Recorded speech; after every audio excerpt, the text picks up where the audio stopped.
पारिक और आपका हमारे महाविद्यालय श्रीमती मोहरी देवी तापड़िया कन्या महाविद्यालय के इस यूट्यूब चैनल पर एक बार फिर से स्वागत है। लास्ट वीडियो में हम अपने बीए सेकेंड ईयर की मानव भूगोल के अंतर्गत हम विश्व की जो प्रमुख जनजाति हैं उनके बारे में पढ़ रहे थे और जिसमें हमने जो एस्किमो जो जनजाति है उसके बारे में हमने पढ़ना शुरू किया था और हमने एस्किमो के जो निवास स्थान है उसके बारे में हमने पढ़ लिया था। और आज हम इसी सीरीज़ में आगे बढ़ते हैं और एस्किमो के जो घर हैं आज हम उनके बारे में देखते हैं। घर देखिए, एस्किमो जो जनजाति है वो ऋतुओं के अनुसार अपने अलग अलग प्रकार से घर बनाती है। जो ग्रीष्म ऋतु में घर बनाती है ग्रीष्मकालीन घर, एक होते हैं इनके ग्रीष्मकालीन घर, एक होते हैं इनके शीतकालीन घर।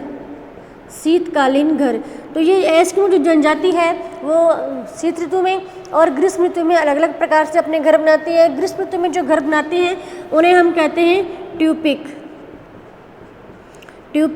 और ये जो घर है किसके बने होते हैं? जो कैरिबो होती है, कैरिबो जो वहाँ की प्रजाति होती है, एक जानवर होता है कैरिबो, या जो भालू होते हैं, ध्रुवीय भालू होते हैं, उन ध्रुवीय भालू की खाल के बने हुए होते हैं। कैरिबो और भालू की खाल से इनके जो ट्यूपिक हैं वो बने होते हैं। ट्यूपिक मतलब ग्रीष्मकालीन इनके निवास स्थान, ठीक है। और जो शीतकालीन जो घर होते हैं उनको हम क्या कहते हैं? इग्लू।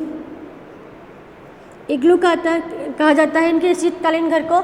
और इग्लू का जो निर्माण है वो सर्दियों में करते हैं और सर्दियों में जो बर्फ़ की जो बड़ी बड़ी सिलाएँ होती है उन बर्फ़ की सिलाओं के द्वारा इग्लू का निर्माण करते हैं। और जैसे हम ईंट और पत्थर को हम एक के ऊपर एक रख कर हम जैसे मकान का निर्माण करते हैं, इस प्रकार से ये जो जनजाति है एस्किमो जनजाति वो शीतकालीन में जो बर्फ़ की सिलाएँ हैं उन बर्फ़ की सिलाओं को एक के ऊपर एक रखे और इग्लू का निर्माण करते हैं। और इसके देखिए इग्लू की जो आकृति होती है वो एक गुम्बदाकार आकृति होती है। इनकी आकृति होती है गुम्बदाकार और इनके जो इग्लू का जो मुख्य द्वार होता है बहुत ही छोटा होता है। इस प्रकार से इतना सा इनके मुख का द्वार होता है, इनके घर का मुख्य द्वार होता है और जिसमें से ये रेंग कर अंदर जाते हैं, ठीक है। मतलब इतना छोटा इनका मुख होता है, इनके इग्लू का एक इतना छोटा मुख्य द्वार होता है कि ये खड़े होकर नहीं जा पाते हैं। मतलब इतने से में ये रेंग कर अंदर प्रवेश करते हैं, ठीक है। इस प्रकार से गुम्बदाकार रूप में इनके इग्लू बने हुए होते हैं। और किस तरीके से बर्फ़ की जो सिलाएँ होती हैं उन सिलाओं को एक के ऊपर एक रखे, इस प्रकार से ये अपने शीतकालीन निवास का निर्माण करते हैं, जिसे हम क्या कहते हैं?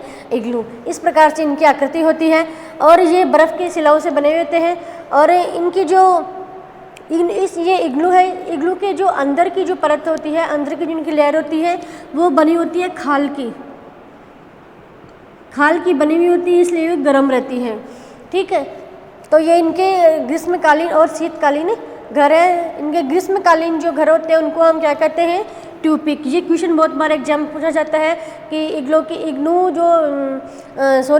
एस्किमो जो जनजाति है, एस्किमो जनजाति के जो ग्रीष्मकालीन निवास होते हैं उन्हें क्या कहा जाता है? ट्यूपिक कहा जाता है। और शीतकालीन जो निवास होते हैं उनको क्या कहते हैं? इग्लू, ठीक है। तो ये उनके घर हैं। उसके बाद हम देखते हैं इग्लू की जो अगले इनके हैं वस्त्र। आगे हम देखते हैं जो एस्किमो जनजाति है, एस्किमो जनजाति के वस्त्रों के बारे में देखते हैं। वस्त्र तो देखिए, एस्किमो जो जनजाति है इन जनजातियों के जो वस्त्र हैं मुख्य रूप से जानवरों की खाल के ही बने होते हैं, जानवरों की खाल के। और जिसमें मुख्य रूप से जो कैरिबो है, कैरिबो की खाल के बने हुए वस्त्र मुख्य रूप से ये उपयोग करते हैं, क्योंकि कैरिबो की जो खाल है वो गर्म होती है, गर्म और लचीली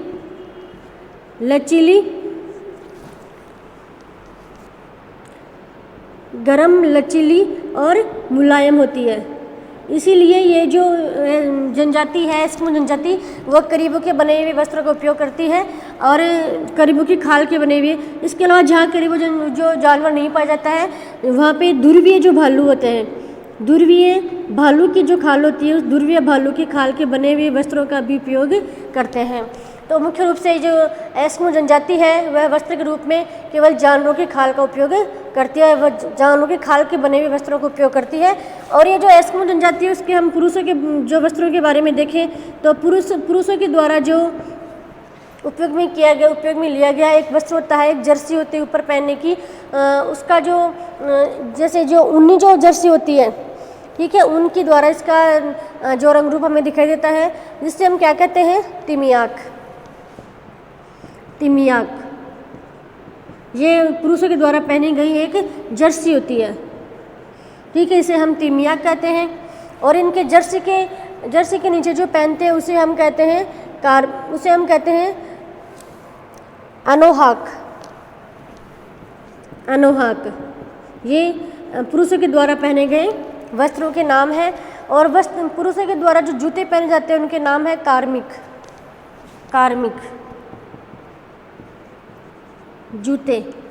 जूतों का नाम क्या है, कार्मिक। मतलब जो पुरुष है, एस्किमो जनजाति के जो पुरुषों के द्वारा एक जर्सी बनी जाती है, इस जर्सी का नाम है किमियाक। और जर्सी के नीचे पहनते हैं अनोहक। और जिन जूते जो पहनते हैं उन जूतों का नाम क्या है, कार्मिक, ठीक है। तो मुख्य रूप से हम देखें तो ये जो जनजाति है, एस्किमो जनजाति, वह मुख्य रूप से जो जानवरों की खाल के बने हुए वस्त्रों का ही उपयोग अधिकतर करते हैं। उसके बाद हम इनके यंत्र और उपकरणों के बारे में देखते हैं कि ये अपने जनजीवन में किन किन यंत्रों का और अपने किन किन उपकरणों का उपयोग करते हैं।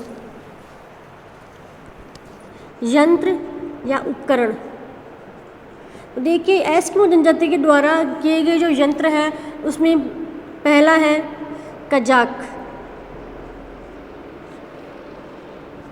कजाक, दूसरा है उमियाक, तीसरा है हारपून,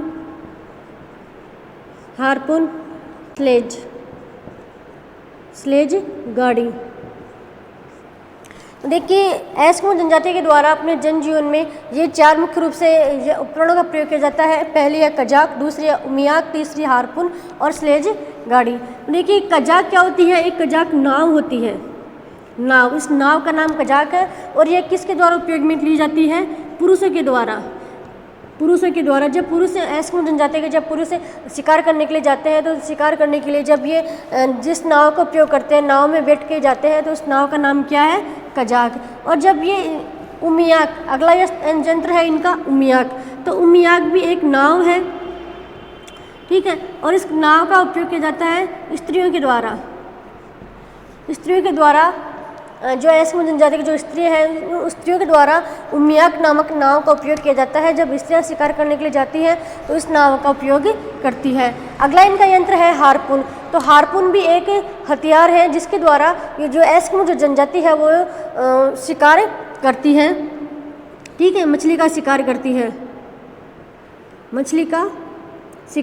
है। तो मछली का शिकार करने का एक यंत्र है इनका हारपून। और किस मछली का शिकार अधिकतर ये लोग करते हैं, सील मछली का। मतलब ये जो एस्किमो जो जनजाति है वह एस्किमो जनजाति सील मछली का शिकार करती है।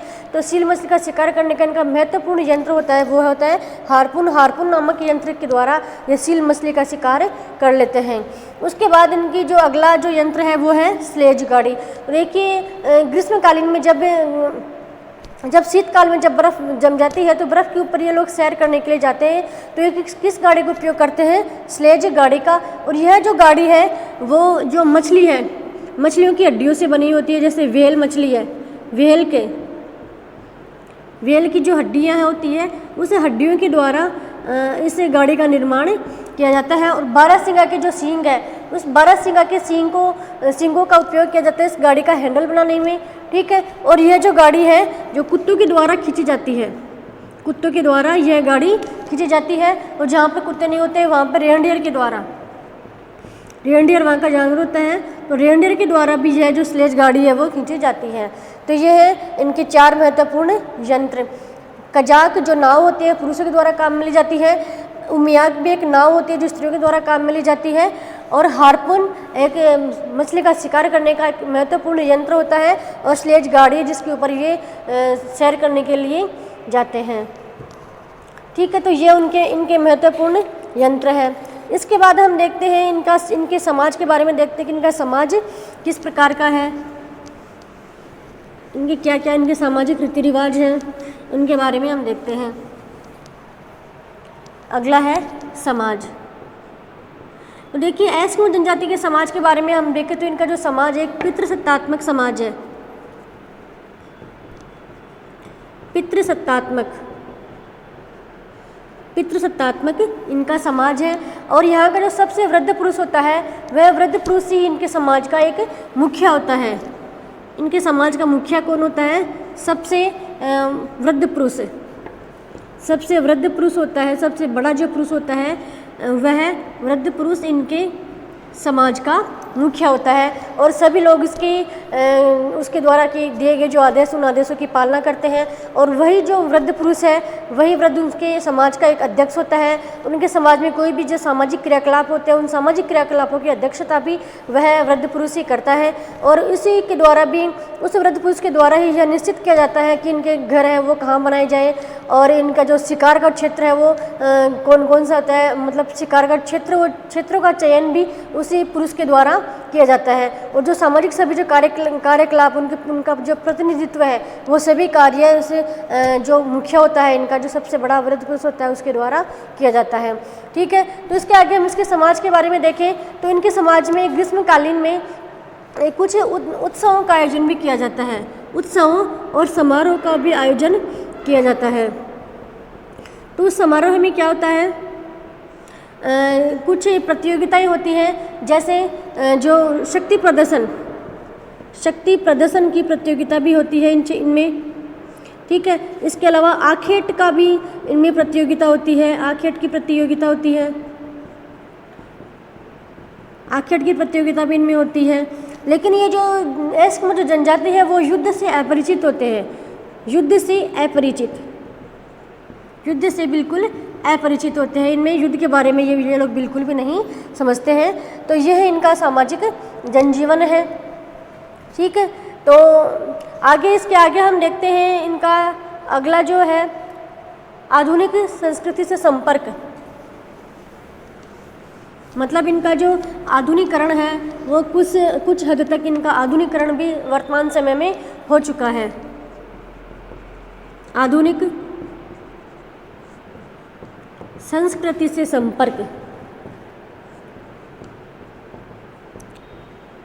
देखिए जो एस्किमो जो लोग जनजाति है वो एस्किमो जनजाति मुख्य रूप से ध्रुवों पर ही पाई जाती है जहाँ पे ठंडे प्रदेश है, जैसे साइबेरिया में है, जैसे एशिया में साइबेरिया में और उत्तरी अमेरिका में अलास्का, ग्रीनलैंड और जो बेरिंग सागर है वहाँ पे। अब देखिए ये जो जनजाति है वहाँ पे निवास करती है, उत्तरी अमेरिका में अलास्का में निवास करती है। और जब यह जो प्रजाति है इसका विस्तार हुआ तो यह प्रजाति जब उत्तरी अमेरिका के जो लोगों से मिली, उत्तरी अमेरिका के संपर्क में यह आई तो इसका इसका जो आधुनिकरण हुआ है। जैसे उत्तरी अमेरिका के जो लोगों से इनका मेलजोल हुआ, इनका आगमन हुआ, उत्तरी अमेरिका के लोगों के साथ इनका परिचय हुआ तो इनके जनजीवन में कुछ आधुनिकता आई है। और यह जो लोग हैं जो पहले केवल अपने भोजन मतलब अपना भरण पोषण करने के लिए क्रियाएं करते थे, लेकिन अब वर्तमान में समय में ये लोग कुछ व्यापार भी करने लग गए हैं, व्यापार भी करते हैं कुछ ये लोग एस्किमो इनका आधुनिकरण होने के बाद में। और अब ये लोग कुछ इनके शिक्षा में भी शिक्षा का भी प्रभाव इनके ऊपर देखने को मिलता है। कुछ लोग ये शिक्षित भी हुए हैं। इसी प्रकार जब ये एशिया के जो लोग हैं वो भी जब यूरोप के देशों के संपर्क में आए तो भी इनका आधुनिकरण कुछ हद तक इनका आधुनिकरण हुआ है। ये अपनी जो प्राचीन क्रियाएँ थी उन प्राचीन क्रियाओं को छोड़कर उनका आधुनिकीकरण हुआ है, आधुनिक क्रियाएँ करने लगे हैं ये लोग। और केवल जो भरण पोषण करने के लिए क्रियाएं करते थे, लेकिन अब वर्तमान में ये कुछ अपना अलग अस्तित्व बनाने के लिए अनेक क्रियाएं भी करने लग गए हैं। तो यह है इनका आधुनिकरण। तो आज की वीडियो में हमने एस्किमो जो जनजाति है उसके बारे में डिटेल से पढ़ लिया है और नेक्स्ट वीडियो में हम जो अन्य प्रजाति है उसके बारे में, अन्य जो जनजाति है उसके बारे में हम पढ़ेंगे। तब तक के लिए धन्यवाद।